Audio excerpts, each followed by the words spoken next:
To show or hide settings on Start next to the power button in Windows 11 Home, right-click on empty area on the desktop and then select Personalize. Next, click or tap Start and then tap or click Folders to show settings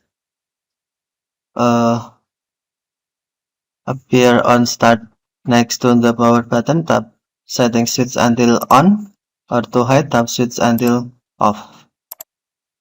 If you tap switch until on, you can see settings in here. And if you want to hide, tap switch until off.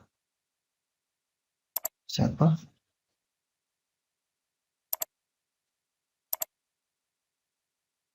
Okay, thank you for watching. Have a nice day.